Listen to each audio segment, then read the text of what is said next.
नमस्कार, DCP news के studio में आप सभी का एक बार पुनः स्वागत। और आज हमारे खास चर्चा में खास मेहमान एक ऐसे चर्चित चेहरा, हिंदू फायर ब्रांड युवा, उत्तराखंड के जनजातीय क्षेत्र जौनसार गांव के मूल निवासी, जो इस समय सोशल मीडिया से लेकर हर प्लेटफॉर्म पर चर्चा में है, सनातन संस्कृति के प्रति अपनी आवाज बुलंद करते रहे हैं और विधानसभा चक्राता के महासू तीर्थ अहनोर में पहली बार धर्म संसद करवाने में सफल हुए हैं। जी हाँ, ऐसे परिचय से जाने जाने वाले राकेश तंवर उत्तराखंडी आज के हमारे खास मेहमान है। तो आइए राकेश तंवर उत्तराखंडी जी, आपका स्वागत है डीसीपी न्यूज के मंच पे। बहुत बहुत स्वागत। आइए जनाब, बैठिए। आज आपका इस स्टूडियो में खास स्वागत है। उत्तराखंडी साहब काफ़ी समय से चर्चा में चल रहे हैं और जिस तरीके से बहुत कम समयावधि में आपके पीछे जो मैं देख रहा हूँ कि जनमानस खड़े हैं, खास तौर पर सनातन के प्रति जो आपकी आवाज़ बुलंद हुई है, लव जिहाद, लैंड जिहाद जैसे मुद्दे आपने छेड़े हैं। इससे पूर्व आपने पर्यावरण के प्रति भी आवाज़ उठाई थी। लेकिन आज हम आपसे चर्चा करने वाले हैं सचिन और सीमा की लव स्टोरी पर। एक नेशनल मुद्दा बन चुका है, लेकिन अगर हम देखें तो पाकिस्तान की मीडिया, टेलीविज़न चैनल पर इस मुद्दे को लेकर कोई चर्चा नहीं हो रही है, अगर हम छोटे यूट्यूब चैनल को छोड़ दें तो। जबकि हिंदुस्तान में ये क्वेश्चन बना हुआ है कि आखिर अवैध तरीके से सीमा की भारत में एंट्री कैसे हो जाती है। राकेश तंवर उत्तराखंडी क्या मानते हैं, क्या सीमा में वाकई में एक प्रेमिका है या फिर प्रेमिका के चेहरे में कोई साजिश करता इंडिया में घुस आया है? धन्यवाद। मैं डीसीपी न्यूज़ का बहुत बहुत धन्यवाद करता हूं कि आप लोगों ने मुझे प्लेटफॉर्म में आने का मौका दिया। और निश्चित रूप से ये सीमा और सचिन की जो ये प्रेम कहानी है, ये सिर्फ प्रेम कहानी नहीं, ये भारत के साथ एक बहुत बड़ी साजिश है। आपको विस्तार से बताऊंगा तो सबसे पहले लेकर चलता हूं आपको सिंध।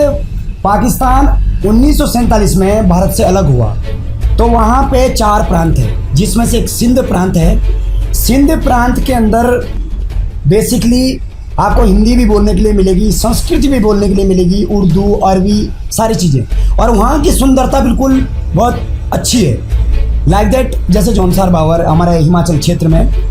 तो वहाँ की जो सुंदर सुंदर लड़कियाँ हैं, मैं आपको इसके पीछे का एक बताता हूँ। सुंदर सुंदर लड़कियों को स्पेशल ट्रेनिंग दी जाती है, एक कैंप बनाया जाता है, उसमें दुर्गा माता की पूजा से लेके, तुलसी की पूजा से लेके, साड़ी कैसे पहननी है। तो करीब 2 साल से सीमा की वहाँ पे, जैसा सुनने में आ रहा है, पाकिस्तान का एक उसका दोस्त शहबाज है जो इसके मकान में रहता था, वो कहता है कि ये 2 साल से कहीं जाती थी, इंस्टीट्यूट में जाती थी, लेकिन वो इंस्टीट्यूट में नहीं। 2014 में सीमा सिंध प्रांत से कराची में गुलाम हैदर से शादी की और Ghulam Haider now settle in Dubai, out of country. तो उसके बाद जो है सीमा ने 2019 में भारत में पबजी पूरी तरीके से बैन हो गया था। अब यहाँ पे बात आती है कि पबजी में 3 साल से बात कर रहे थे, तो ये 3 साल से बात की, जुलाई चल रही है, 2023 चल रहा है, 22 चल रहा है, 21 चल रहा है, 20 चल रहा है, 19 चल रहा है, तो उनकी बात कैसे हुई? चलो पबजी के माध्यम से एक सेकेंड बात भी हो गई, तो ये परतें दर परतें खुलती जा रही है। फिर सीमा का आप आधार कार्ड देखोगे, वहाँ का जो आइडेंटिटी कार्ड है उसमें सीमा की उम्र है 30 साल, सीमा खुद बता रही है 27 साल, और उसके कागजातों में जो एक पासवर्ड है उसमें है उसकी उम्र 21 साल। तो ये कहीं ना कहीं बहुत बड़ी साजिश है। और एक सीमा नहीं है, सीमा तो एक हो सकता है ISI के एजेंट के तौर पे काम कर रही है, जैसे रॉ का आदमी काम करता है वैसे ही वो भी रॉ के तौर पे दुनिया भर की उसके साथ जो है ड्रेस में आई है, इसलिए इंट्रोडक्शन उसका देना जरूरी है। ऐसा नहीं है कि सीमा ही आई है। आज आपके डीसीपी न्यूज़ के माध्यम से चैनल से खुलासा कर रहा हूं कि भारत एक लंगर जैसा हो गया है, कोई भी आओ और चख जाओ। भारत के अंदर before 2014 in the India entire 5 crore peoples illegal तरीके से जो है वो बांग्लादेश की तरफ से आए हैं, वो रोहिंग्या आए हैं, वो ऐसे तमाम लोग हैं जो हमारे कंट्री के अंदर आए हैं। आप यदि नेपाल की बात करोगे तो 4 राज्य लगते हैं, उत्तराखंड, उत्तर प्रदेश, बिहार और सिक्किम। इन चारों की तरफ से नेपाल की सीमा बनती है। नेपाल एक ऐसा राज्य है जो कि फाइनेंशियल बहुत वीक है, वहाँ पे कुछ भी आप करा लो, मैं आज जाऊँगा, आज सारे कागज़ बनाकर कहीं भी चला जाऊँगा। मैं आपको एक चीज़ बात बताऊँ, हमारे एक भाई है जिसका नाम है शेर सिंह राणा। शेर सिंह राणा जी अफगानिस्तान कैसे पहुँचे? जबकि तिहाड़ जेल से भाग के शेर सिंह राणा जी नेपाल गए, वो नेपाल से वहाँ से रोहिन थापा का नाम बनाया, उसके बाद वहाँ से नेपाल से सीधा अफगानिस्तान, और जो हमारे पृथ्वीराज चौहान की अस्थियाँ हैं वो वहाँ वापस लेके आए। तो नेपाल की जो एक सीमा है वो बहुत आसान है। अब आप सच सोचिए, पाकिस्तान से सीमा दुबई जाती है, दुबई मतलब पाकिस्तान से बहुत दूर, हमारी भारत की तरफ नहीं बल्कि दूसरी तरफ जाती है, और फिर उसके बाद दुबई से सीधी जो है लैंड करती है वहाँ। अब एक बात और आती है, सचिन को, इनके पिताजी को, सीमा हैदर को, सभी को बहुत बड़े पैसे मिले हैं, इसमें कोई बात नहीं है। सचिन जिस झोंपड़ी में रहता था आज फ्लैट ले लिया है। सचिन जिस झोंपड़ी में, जिस तरीके से सचिन भारतीय बनने की बात कर रहा है, वो 2020 में पाकिस्तान जा चुका है। तो कई ऐसे तमाम बहुत मुद्दे हैं जो कि बहुत, जिस तरीके से भारत के अंदर सीमा का आना एक साजिश नहीं तो क्या है। लेकिन सीमा का ये कहना है वो मात्र 5वीं पास है। इसके अलावा वो कह रही है कि मैं अपने बच्चों के साथ यहाँ पर आई हूँ और मैं सच्चे दिल से सचिन से मोहब्बत करती हूँ।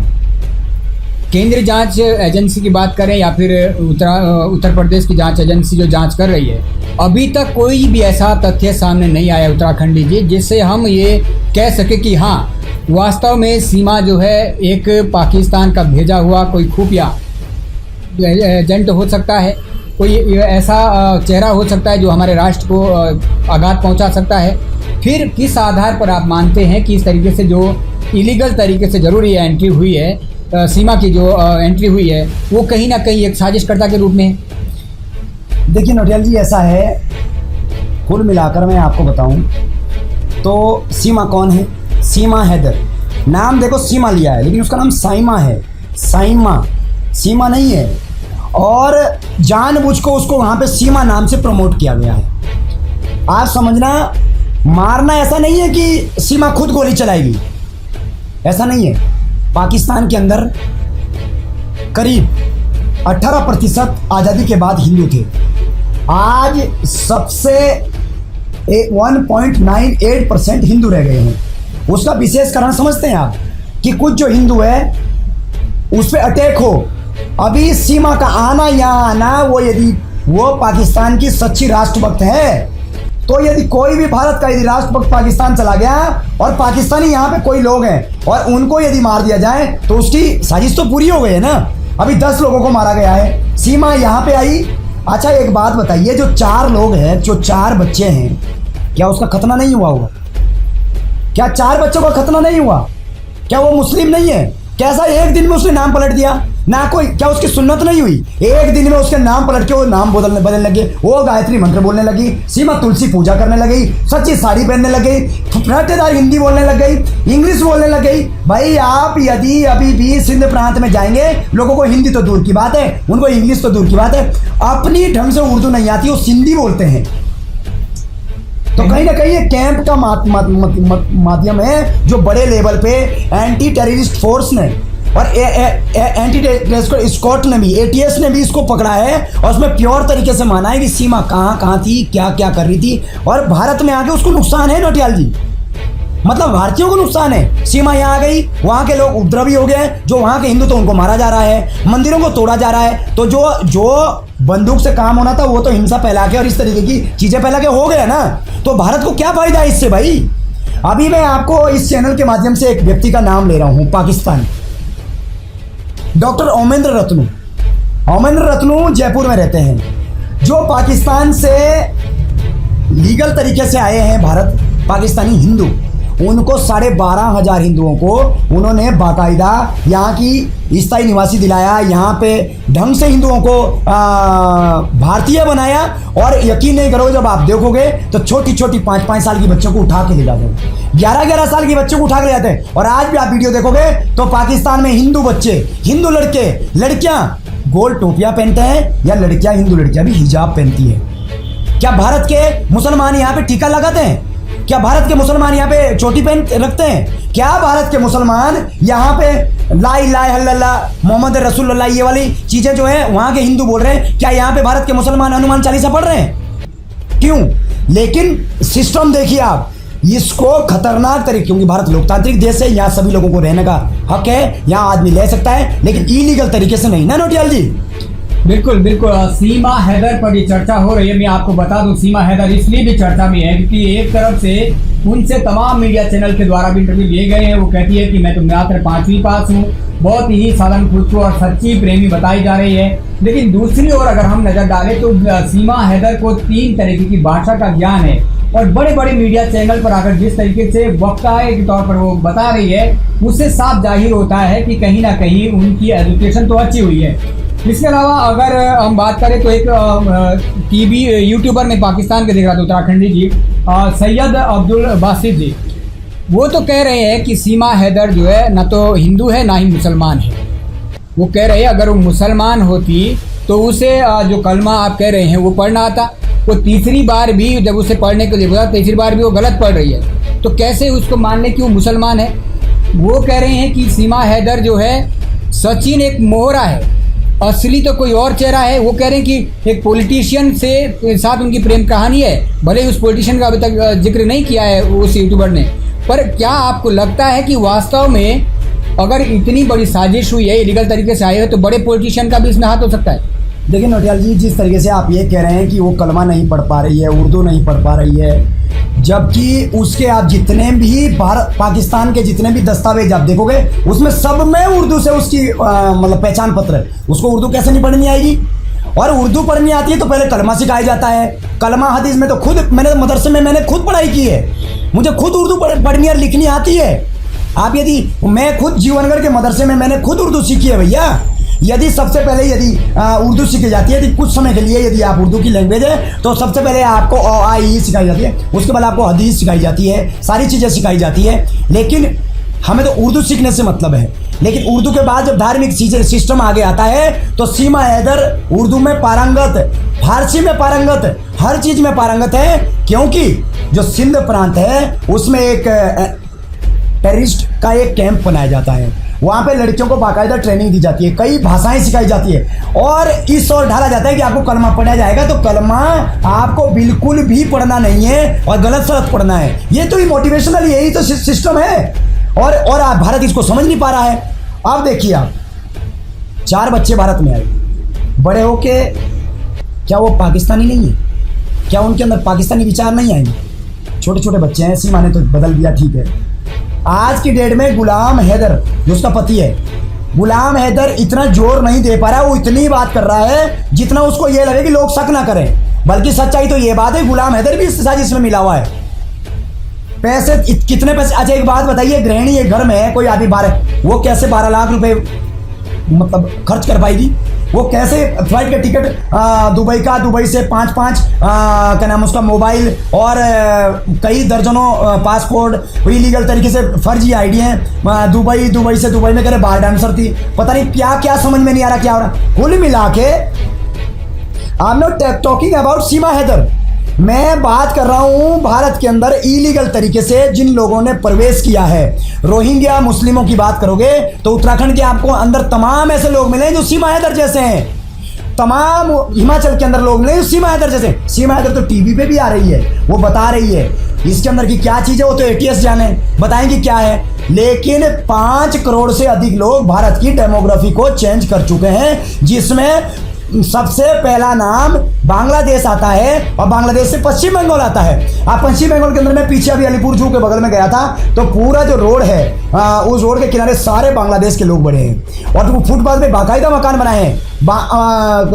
ममता बनर्जी ने कुल मिला के पूरी तरीके से सह देकर भारत के डेमोग्राफी को चेंज किया जा रहा है। ये जो सिस्टम है, ये लोग पढ़ते हैं अरबी, समझना मेरी बात को, और जौनसार बावर अरबी से अछूता नहीं है। वो पाकिस्तान से लेके जौनसार बावर क्यों जोड़ रहा हूँ? अफगानिस्तान की ड्रेस देखी है आपने? मैं आपके मीडिया के माध्यम से बताना चाहता हूँ, अफगानिस्तान की आप ड्रेस देखना, तालिबानियों की आप ड्रेस देखना, और ठीक है जौनसार बावर में रहने वाले गुजरों की ड्रेस देखना, एक जैसी मिलेगी आपको, टोपियाँ आपको एक जैसी मिलेगी।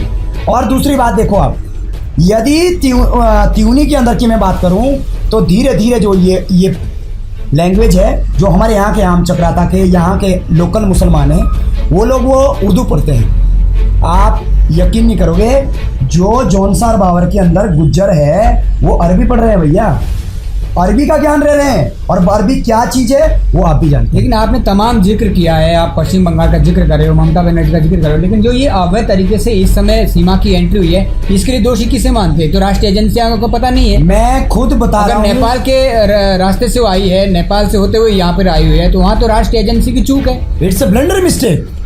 कैसी बात कर, ये बहुत बड़ी मिस्टेक है। और जिस तरीके से सीमा हैदर आई है, उसका पता चला, सचिन गए तो राष्ट्रीय वो जांच एजेंसी एक्टिव हुई, उसके बाद उसको जेल में डाल दिया सीमा हैदर को, फिर उसको जमानत में वापस आई, फिर मीडिया के सामने फेस हुई। ये सब के सब ये बहुत बड़ा ड्रामा है, और हमारी कहीं ना कहीं सीमाओं की चूक है। इस चूक को समय रहते हुए नहीं सुधारा गया तो जो 5 करोड़ जो ये, इसलिए तो एनआरसी लाई थी सरकार, एनआरसी लाई थी कि भारत के अंदर जितने भी इलीगल तरीके से लोग हैं ये सब बाहर जाएंगे।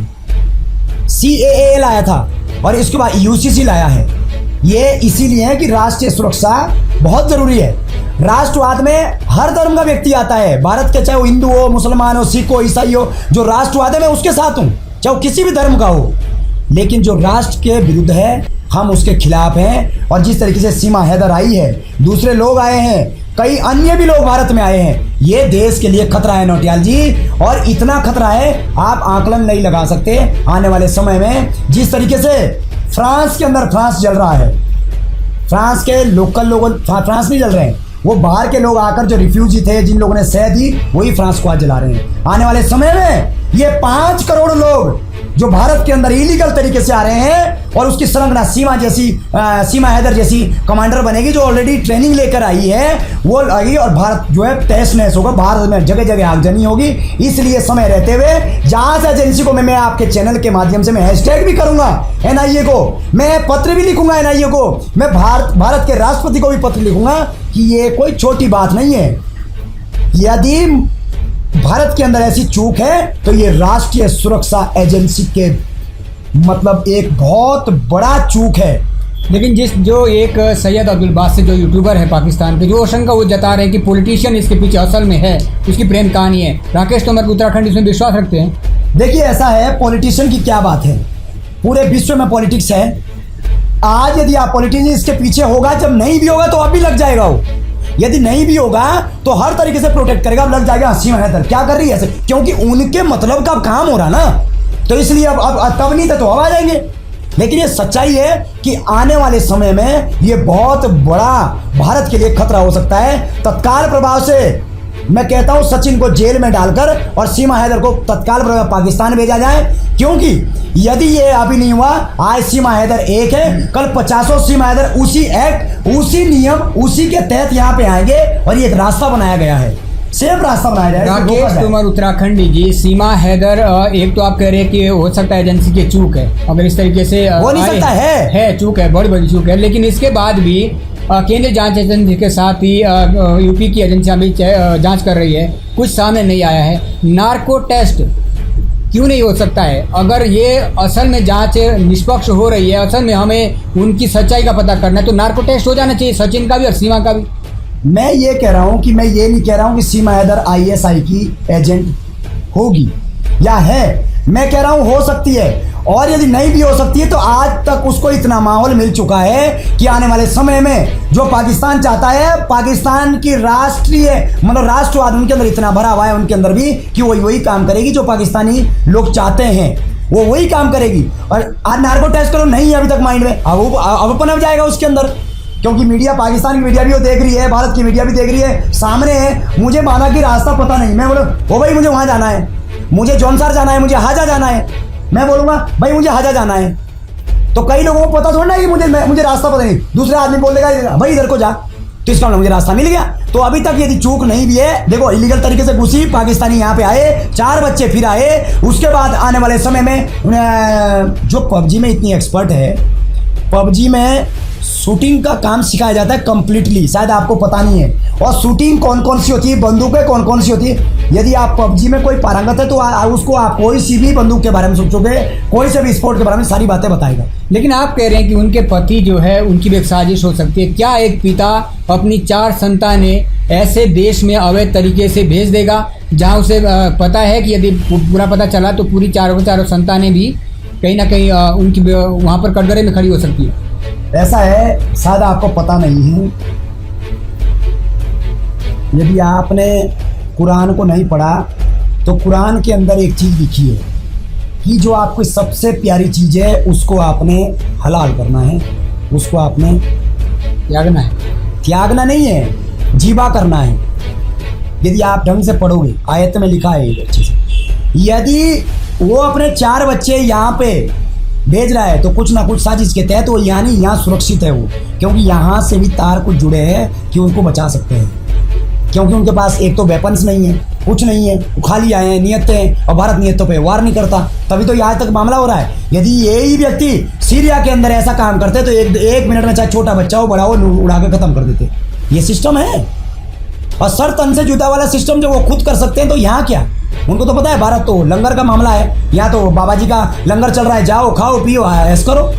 इसलिए राष्ट्रीय सुरक्षा एजेंसी की चूक है, तत्काल प्रभाव से इस मामले को बंद करके सीमा हैदर को वापस बिना किसी सिंपैथी का, बच्चों की सिंपैथी का, बिना किसी उसके सिंपैथी का वापस भेजना चाहिए, और जो सचिन है उसको जेल में डालना चाहिए बाकायदा। क्योंकि क्या उसको भारत की लड़कियां नहीं मिली?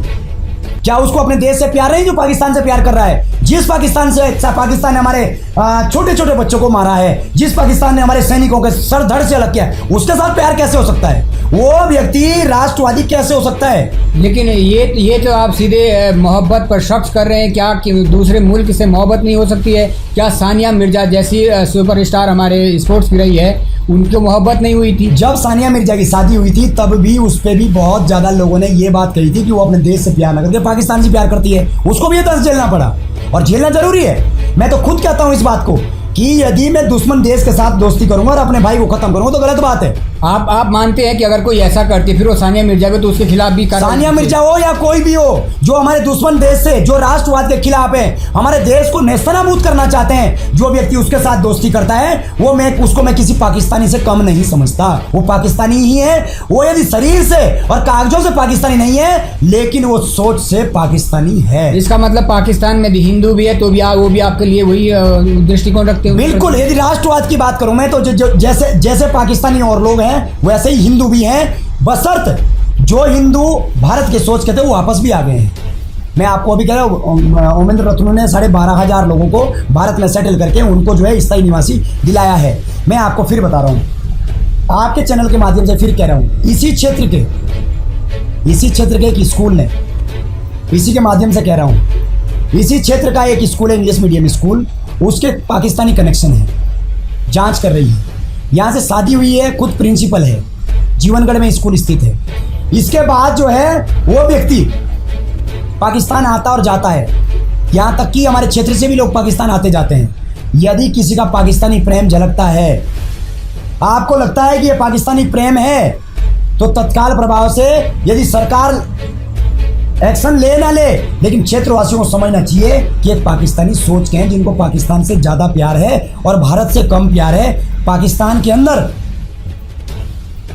रात दिन भारत को नेस्तनाबूद करने की, समाप्त करने की बात आती है। टीवी चैनलों में देख लो आप, सोशल एक्टिविस्ट देख लो, राजनीतिक लोग देख लो, आप कोई भी देख लो, यही सोचते हैं कि समय लगे तो भारत में बॉम्ब फेंक दे, समाप्त कर दें। क्या यदि पाकिस्तान यहाँ अटैक करेगा तो यह मुसलमान नहीं बनेंगे? बिल्कुल, क्योंकि अर्थ धर्म राष्ट्र पे हम लोग चलते हैं। धर्म अपनी जगह है, राष्ट्रवाद अपनी जगह है। भारत के मुस्लिम जो यहाँ पे भारत से प्यार करते हैं वो ठीक बात है, लेकिन जो पाकिस्तान के अंदर जो लोग हैं जो भारत के लिए रात दिन जहर उगल रहे हैं, उनके खिलाफ कोई भारत का मुस्लिम भी दोस्ती करेगा तो उसकी सोच भी पाकिस्तानी जैसी है। शायद मेरी बात को आप समझ रहे हैं। बिल्कुल। आपको शंका है, अभी जांच एजेंसियों के द्वारा तो स्पष्ट नहीं हो पाया, लेकिन आपको शंका है कि सीमा हैदर पर कड़ी निगरानी रखनी पड़ेगी, उसके साथ उसके बच्चे आए हैं, उसका पाकिस्तानी कनेक्शन हो सकता है, वो किसी तरीके से राष्ट्र को घात पहुंचा सकता है। नोटियाल जी, फिर आपको इस चैनल के माध्यम से सुंदर सा 2 शब्द में सटीक बात करें। भारत के अंदर तत्काल प्रभाव से इलीगल तरीके से जो लोग आ रहे हैं इनको सबको बाहर कर दिया जाए। 5 करोड़ लोग भारत के अंदर है जो फ्री का राशन फ्री का। अब आपको बताता हूँ, 12,000 रुपये में सारे कागज़ बना रहे हैं। बांग्लादेश से आया, पश्चिम बंगाल CSC सेंटर में गया, 2,000 रुपये दिए, आधार कार्ड बना लिया। आधार कार्ड बनाने के बाद उसी आधार पे थोड़ा आगे आया, राशन कार्ड बना लिया। सर राशन कार्ड बना दिया, राशन कार्ड बना दिया।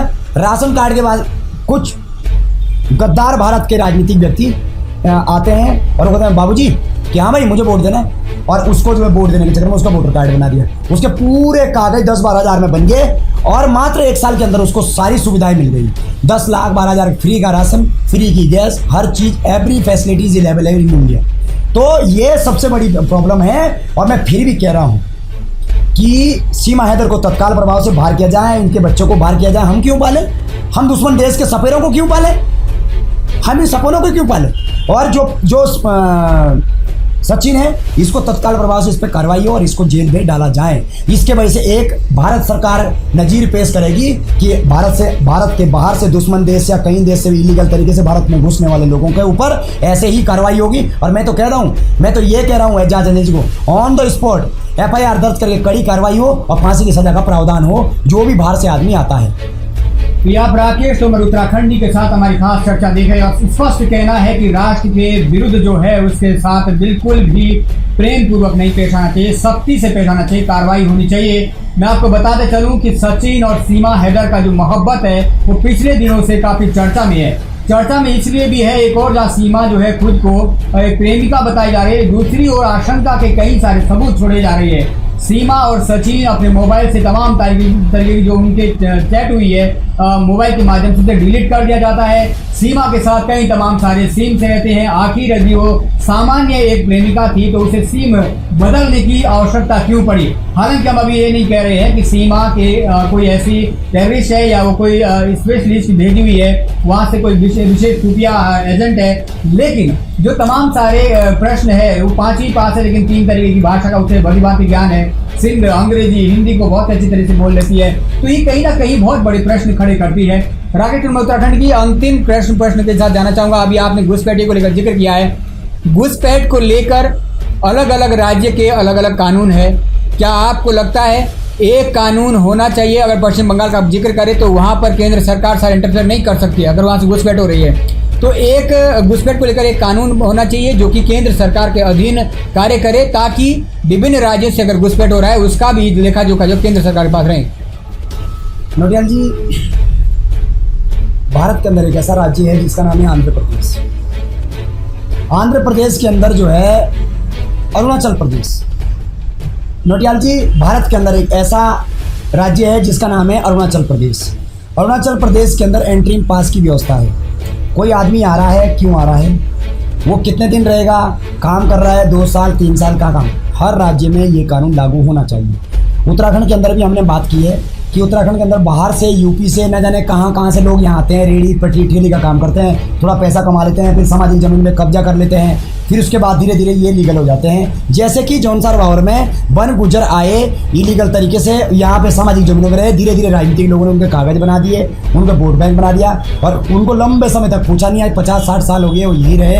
तो हमारी डेमोग्राफी चेंज हो रही है, चकराता विधानसभा की नहीं, पूरे उत्तराखंड की नहीं, पूरे भारत की डेमोग्राफी चेंज हो रही है। तो ऐसी व्यवस्थाएं हर राज्य के अंदर हो कि एक राज्य का व्यक्ति दूसरे राज्य में आए, कितने साल रहे, 1 साल 2 साल 3, पर 3 साल में उसको डिसकनेक्ट कंटिन्यू कर दिया जाए ताकि वो स्थायी निवासी ना बन पाए। तो इसलिए पूरे भारत के अंदर हम लोग जो है NRC ला रहे थे। हम भारत के अंदर चाहते थे कि CAA आए। क्यों? क्योंकि भारत के अंदर जो घुसपैठी हैं वो बाहर जाएंगे, जो हमारे लोग फंसे हैं वो अच्छी तरीके से भारत में वापस आए। वही एक राज्य की व्यवस्था, वही एक देश की व्यवस्था और वही एक विधानसभा की व्यवस्था होनी चाहिए।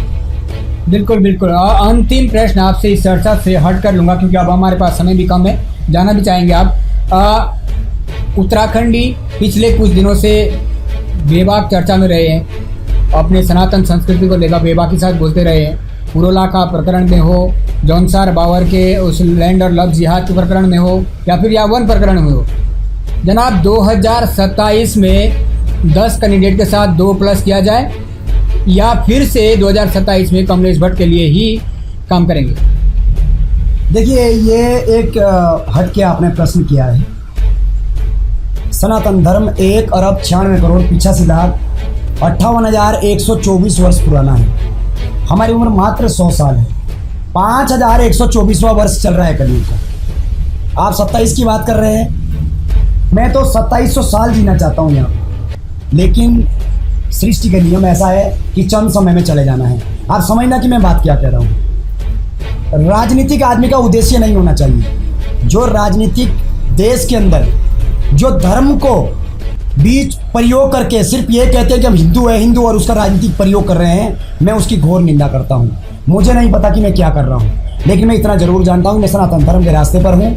और जौनसार बावर के अंदर से इलीगल तरीके से मुझे चाहे जेल जाना पड़े, चाहे मुझे रेल में जाना पड़े, चाहे फांसी के फंदे पे चढ़ना पड़े, इस जन्म में, ये जन्मभूमि है मेरी, इस जन्मभूमि की रक्षा करना मेरा जन्मसिद्ध अधिकार है। मैं 2 साल रहूं, 4 साल रहूं, लेकिन जौनसार बावर के अंदर नहीं, उत्तराखंड के अंदर, पूरे भारत के अंदर जो इलीगल तरीके से लोग हैं, यही लड़ाई हमारी है, ये बाहर करेंगे। राजनीतिक एक अलग विषय है, वो क्या करना है आप देखोगे कि चुनाव लड़ना, पीछे भी अभी चुनाव लड़ना हमारा उद्देश्य नहीं था, लेकिन दिक्कत यह है कि अपने सोच का व्यक्ति कोई था नहीं। मैं सीधी बात बताऊं कि जो प्योर तरीके से हिंदुत्व की बात करे, जो प्योर तरीके से कोई ऐसी बात करे, कमलेश भट्ट की मैं यदि बात करूं तो कमलेश भट्ट राजनीतिक क्षेत्र में, कॉलेज में अखिल भारतीय विद्यार्थी परिषद से जुड़े रहे हैं, और कहीं ना कहीं जो उनकी सोच है वो संघ जैसी प्रतीत होती है, तो इसलिए वो भतीजा है मेरा।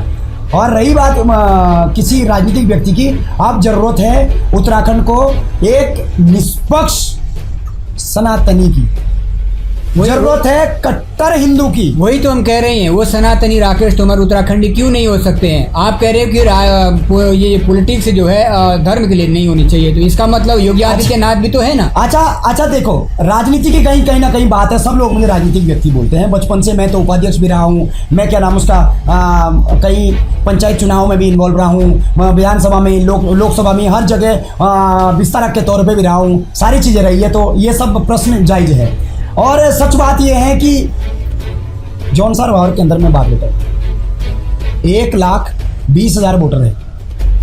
जौनसार बावर के लोग तो चले गए, वहाँ पे यदि आप गिनोगे ना तो 35-40 हज़ार लोग रहते हैं, ज़्यादा से ज़्यादा 50,000, इससे भी ये कम, ज़्यादा से ज़्यादा इतने लोग रहते हैं। 2000 में 250, 300, 500, 700 जनसंख्या इतनी थी वन गुजरों की त्रिवेणी के अंदर। ये 700 जनसंख्या आज की डेट में 2200 हो गई, और टोटल पॉपुलेशन जो है 3500 के करीब वोटर हो चुके हैं विधानसभा चक्राता में। यदि आप चक्राता के डाकरा के खानों को छोड़ दिया जाए तो कट्टरवादी शिक्षा जो है इन सभी में घूमती है। आप देखना कि 2027 में इनके वोट बढ़कर करीब जो है 6000 होंगे, और 10 साल के अंदर ये वोट जो है 20-25 हज़ार 40 हज़ार तक चले जाएंगे। तब डेमोग्राफी चलेगी। राजनीति करके क्या करोगे? जब आप राजनीति, हम अपने डर से इस चीज को भी उठा रहे हैं कि जौनसार बावर के अंदर ऐसी जनसंख्या ना बढ़े, आने वाले समय में खतरा हो सकता है, भविष्य खराब हो सकता है। वही तो हम कह रहे हैं उत्तराखंडी जी, आज यूपी में रामराज्य की कल्पना कर रहे हैं लोग। क्यों कर रहे हैं? क्योंकि योगी आदित्यनाथ आए। सनातन संस्कृति को जो एक चेहरा चाहिए था, जैसे आप जिक्र कर रहे हैं कि विधानसभा चक्राता में ऐसा चेहरा चाहिए, तो उसी के तौर पे तो आपको देखा जा रहा है, इसलिए हम आपको कह रहे हैं। और राष्ट्र की सेवा या जन सेवा जरूरी नहीं है कि राजनीति में आकर नहीं की जा सकती है। क्यों नहीं हो सकती? देखिए, ऐसा है जैसे जौनसार बावर के अंदर अभी तक मामला चल रहा था, ये चलने वाला नहीं है। सच्चाई बात मैं आपको बताऊं, राजनीति करने वाला व्यक्ति को हिंदुओं का संरक्षण करना पड़ेगा, मुस्लिमों का भी संरक्षण करना पड़ेगा, जो सही है। लेकिन यदि आप ये सोचोगे कि वन गुज्जरों को शहद देकर पलासू में मीटिंग कराओगे, संघ का ही कोई बड़ा व्यक्ति है, और वहां पे संरक्षण देकर 400-500 वन गुज्जरों को बुलाकर हम लोगों को डराने का काम करोगे, तो मुंह तोड़ जवाब देने का काम हम लोग अच्छी तरीके से जानते हैं, चाहे इसके लिए कुछ भी करना पड़े। अभी अवैध तरीके से क्षेत्र में 9 अवैध तरीके से मदरसों को हटा दिया गया है। अवैध तरीके से कब्रिस्तान जहां जहां थे उन लोगों को हटा दिया गया, और चेतावनी दी गई कि हमारे जौनसार बावर में कब्जा नहीं करेंगे। ये लोग क्यों नहीं कर सकते?